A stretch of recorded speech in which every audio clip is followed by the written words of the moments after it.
And then you'll be able to get a good fee for whatever it is. So don't worry too much. Somebody's interested in everything.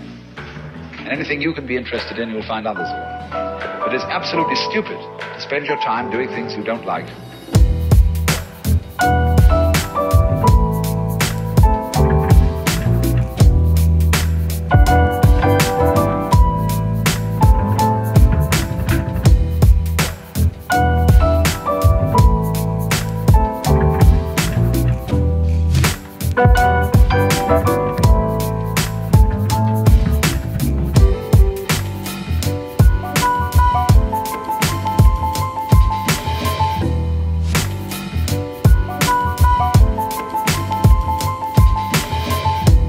Alright guys, today is a vlog kind of day. We got a lot of random stuff to do. Ben's got to do a scrap run. He's got that NB on there. We got to take the crappy oven on there. This is where the magic happens. Taking all his wonderful product pictures on his fancy camera. Pictures. Beautiful, beautiful product pictures. Almost as pretty as me. Almost.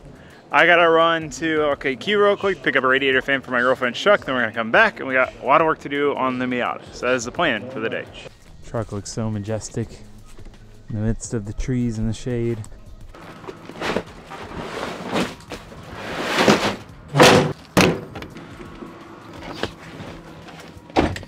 All right, radiator fan acquired. I'm not doing that today, I just gotta do that at some point. It's basically the bearing's bad, so it's just flopping around. It sounds horrible. But anyway, I've seen a lot of people mention like, oh, him and his girlfriend must have broke up, like blah, blah, blah, blah, blah. You know, he never puts her in the videos. Well, the reason for that is because she has her own life. She has horses. Her to horses like me to cars. You know, she has a horse. She works at a horse barn. And then her mom has like a small mini horse farm that she has to take care of the horses at. So she is pretty much busy with horse stuff all the time, just like I'm pretty much busy with car stuff all the time. And I will say, like, I notice a lot of guys seem to go for car girls, and they think that that's the solution. A car girl should understand, we can hang out and work on cars, and like she'll get it and whatever. In my experience, that's not really the case. My worst relationships have been car girls. I've dated my fair share of them. Worst relationships for them. Best advice I can give you is find somebody who has their own thing. Find someone who has their own passion, their own hobby, because not only does that allow them to not have to rely on you for entertainment and have to be around you 24/7 to have anything to do and be completely bored if you're not there, but it also means that they will understand your passion. You know, like my girlfriend spends all her time and money and energy on her horse, which I do the same thing with my cars. So she totally understands my struggle, and if I can't hang out because I got to finish this project and going out of town to go to this crazy event I've always wanted to go to, she understands all that because she has her own passion that's like the same as mine. So anyway, I feel like the whole car girl dream is not what people think it's gonna be. And because of that, when we actually get to hang out, we just chill usually because we've both been so busy working on our own stuff that it's like a nice break, and we just hang out and watch Netflix because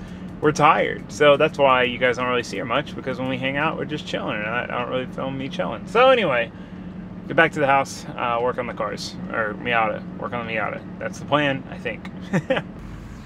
Just moving cars around the yard.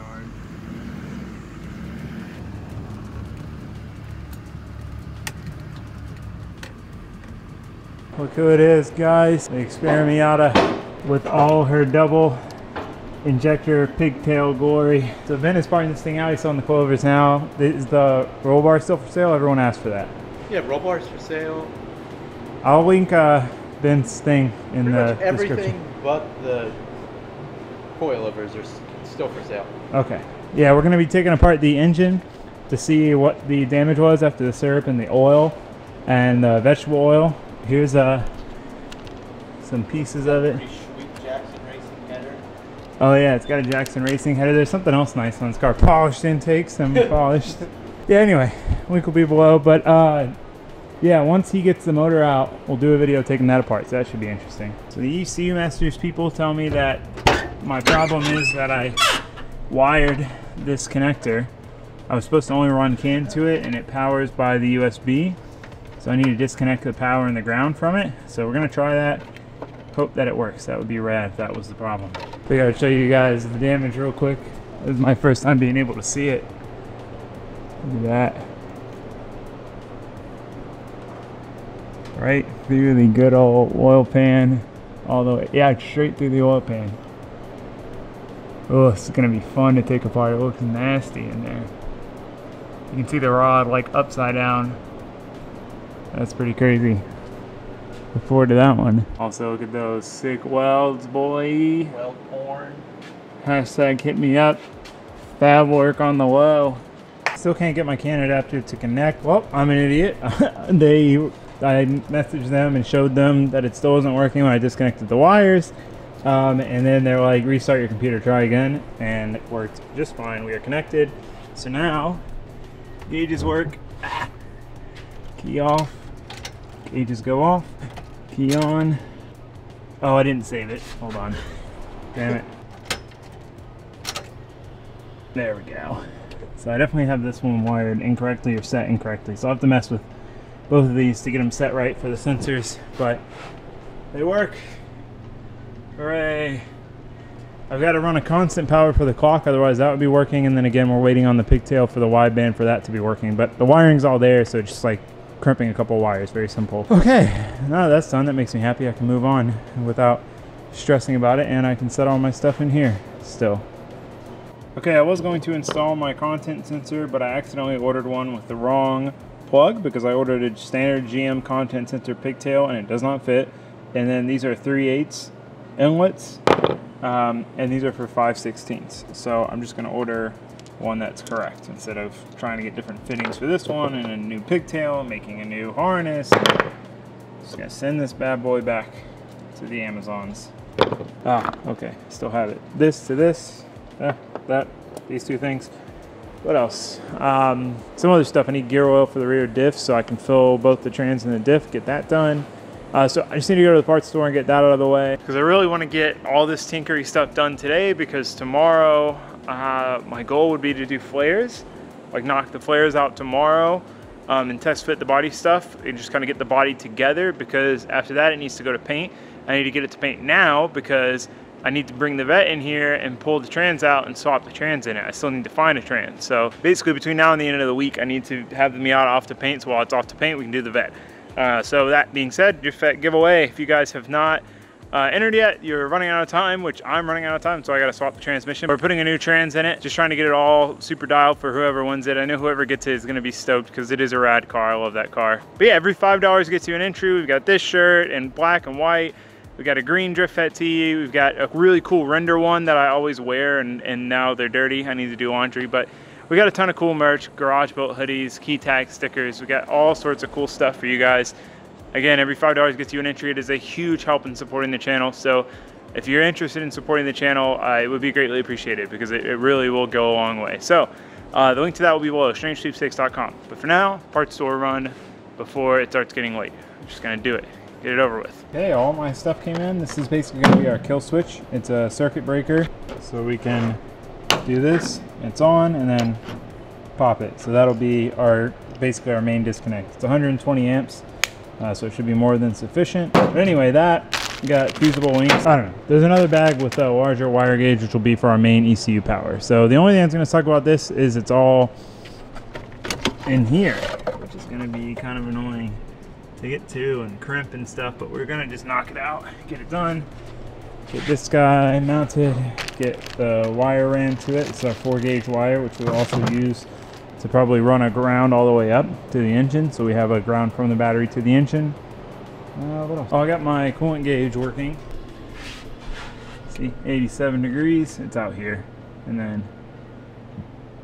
88, 89, 90, yeah. So anyway, we have that working, which is good. The only problem is the oil pressure sensor. I have it plugged into the factory GM one, and it doesn't seem to be reading anything. Figure that out. At least coolant temp's working, so that's rad. I had the wideband wiring because I could just finish this up and like install it for the final time, but always waiting on something, all right, guys? Oh, there's my bigger fusible links. This is going to be for the main ECU power. Ben's trying to learn wheelies.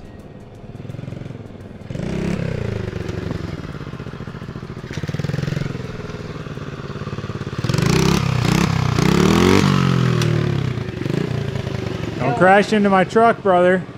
I might. All right, so I got all the fuse holders in. Got the main power wire for the ECU, the constant power, that one's there, and then clock one, and then ignition. Everything still works. We are good to go. Now we can move on to installing the circuit breaker. But first, for a little motivation for you guys, for myself, for you guys, I'm gonna start it up. I just started it up, but we're gonna start it up again.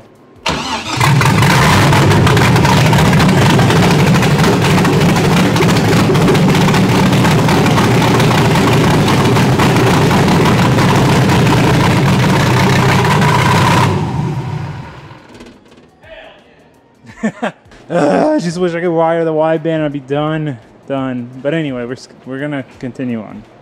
Continuing on. So my thing is, I don't know where I want to mount the circuit breaker. Maybe up here if I can fit it between this. I don't know. We'll see. All right, got the circuit breaker mounted. So we can just disconnect the battery, main cutoff basically. So this is going out to the PMU. This is the starter one. But it has this end on it which I need to chop off and add one of these normal ends, but it's also too long, so I need to get under there and kind of feed it through enough to where I know how long it needs to be and I can cut it, because I cut this one and then just use the excess to run the power to the battery. Pretty solid though. That was the best mounting location I could find that wouldn't be sitting it in water, so that is why we mounted it there. Double heat shrinked it in case it rubs against the body or something, but I think we'll be okay. Almost done. This Milwaukee underhood light is also an underlift light. This is like the best solution I found besides wearing a headlamp, which doesn't help when I'm filming. Guess I could use a little more light. So here's the deal. I pulled this out. This is how I had it ran temporarily. I knew I would never keep it like this because it's almost the lowest point. So if you scrape the ground, you're gonna scrape this, you're gonna short it out. Bad news bear. So I'm thinking run it up and through the trans tunnel, and then loop it over, up and into the thing. So I can't really cut it and connect it until I do that. So I need to figure that out. I was gonna make my own like 3D printed clamps for this, for the fuel lines, but I have like the perfect size P clamps and enough of them. And these are metal. What I would 3D print would be plastic and it could melt. So I think I'm gonna P clamp it. The only thing is, self-tappering through here is going to send screws right into the floor. So I have to take the carpet out to cut those or something. I don't know. We'll see what happens when we do it. But I'm going to start clamping this stuff up and try to get everything nice and tucked out of the way. Probably further down. I'm going to figure it out and I'll show you guys the results. All right. Not as elegant as I would have liked. I offset them a little bit here on purpose, and then they kind of tuck back together here. Got this brake line mounted up, which is like the least of my concern for, I guess they can all set stuff on fire. I'm not super happy with this little section. I haven't decided what I'm gonna do. Because if I remove this clamp, move this over, clamp it, there's nowhere really to clamp the brake line. And if I have this going under the brake line, like this, then it hangs down low, and I don't like that either. So this kind of keeps it out of the way. I'll probably zip tie it to it. But it's mounted all the way up. No more dangling fuel lines, no more dangling battery, no more, oh God, you hear that? No more dangling battery cable. We got it P-clamped up, and it stays in the trans tunnel, goes up tight against the starter and comes down. Maximum prevent from melting from exhaust. It's still close. I'm still gonna have to pop it off and throw some heat wrap on it, but it's as good as I could get. There's not really any other good way to do it. So I'm definitely happy to have that done. I also need to heat wrap the fuel lines, but I'm gonna wait to see where the exhaust gets close, how close it gets and all that, because I want to do heat wrap and build a shield. So that'll all just depend on once the exhaust is done. So we're gonna have to wait on that. Yeah, okay. I need to cut and add the fitting to the line up top to hook it to the circuit breaker, make sure everything still works, and then we can move on. Have I mentioned yet how much I like having a lift? This is so nice. If I had been doing this on my back under the car, it would have been miserable. Standing up under a lift, great. Thanks, Binpack. Thank you. Those of you who are going to ask, it is the Binpack Grand Prix Series lift. This is the tallest one, make a shorter one. Hydraulics in the top, so it makes this post way smaller, takes up less space. Okay, we're just covering all the questions. Moving on. All right, got the old janky end cut off, new one soldered on.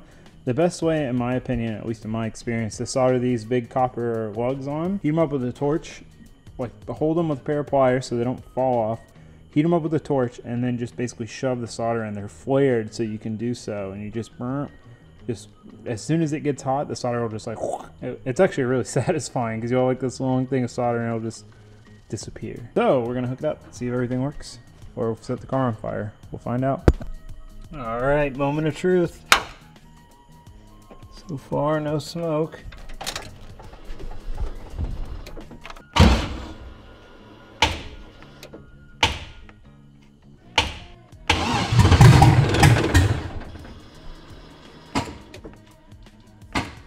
It's like since they're coming off the same, oh, I get it. Because we've got a 4-gauge wire. We need a heavier gauge wire from here to there. Okay, so I had this like 1-gauge ground wire here, so I swapped it with a 4-gauge one since we're gonna run one all the way from the back anyway, so we'll have plenty of groundage, and then use the 1-gauge as the battery to kill switch circuit breaker deal. So we'll see if that solves our problem. It's like the PMU is shutting off because they're both being pulled off the same spot of this circuit breaker. All right, well, with the starter power wire hooked up where the main power is, if I bump it, works fine. Oh no, it just worked fine. All right, well, I guess I'm gonna call it there for the evening. I really don't know what else to try. Well, I know a bunch of other things to try, and I'm beat, I'm tired. Got a lot to do tomorrow. We're gonna go do the weeknight tomorrow, the karting weeknight. So that's gonna be really fun. We're gonna race. It's like a 30-lap race this time with a pit stop or something.